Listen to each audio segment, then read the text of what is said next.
room, so there were no pictures taken inside. There was no shot of a discussion, no handshake photo, but Donald Trump did hold a series of meetings with top Republican lawmakers yesterday morning. The whole thing was to get the party together. Both Trump and Speaker Ryan described the whole thing as positive overall, but they say, you know what? Rome wasn't built in a day.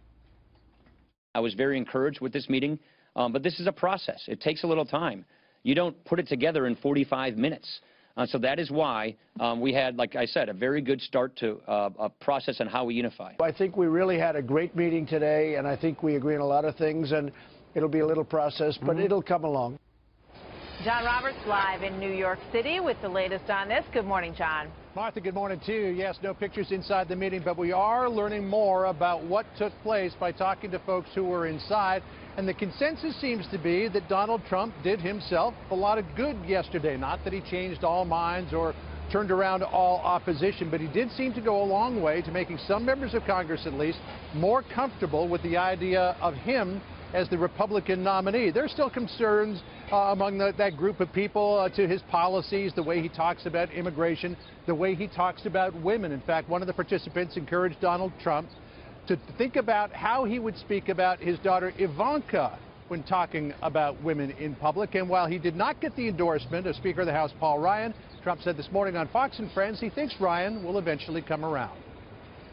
I would think he would, and you know, if that didn't happen, I would continue on the way I've really done. But we had a great meeting yesterday. He's a very good guy, very nice guy, and very committed to, you know, what he's doing and to the country. We had a great meeting. I thought it was a really good meeting, and I think over a short period of time, things will come together.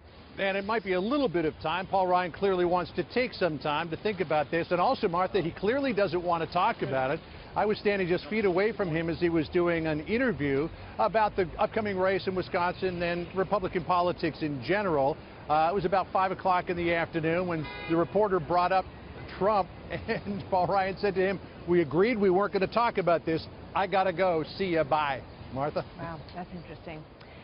So in terms of the future for the Trump campaign and the Trump potential cabinet that he would put together, there's some suggestion, John, that he might release some of those names sooner rather than later. Yeah, and this is highly unusual, Martha, because it's usually after a candidate wins the presidency that the transition team then builds toward the actual administration, and they put out the names of people who are going to pepper the cabinet. But Donald Trump, I think, wants to create a little more comfort with some of the people that he might appoint if he becomes president. So he's thinking about releasing some of those names early. But he's also looking, of course, for the drama of this all, which is why he's going to wait probably until the convention before he announces his running mate. He's got it down to, as he said the other day, some 5 to 6 people, and told our Sean Hannity last night that he's got some very good people on that list. Here he is.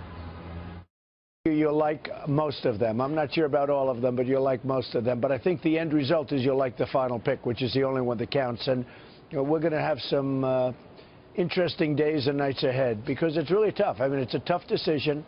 You have some that are really, really strong in some areas. We want to get somebody that's really good in all areas. Donald Trump continues to build bridges. Yesterday, he had a 15-minute long conversation with South Carolina Senator Lindsey Graham, a fellow who not too long ago said that the Republican Party should tell Donald Trump to go to hell. So he's trying, Martha. He's trying.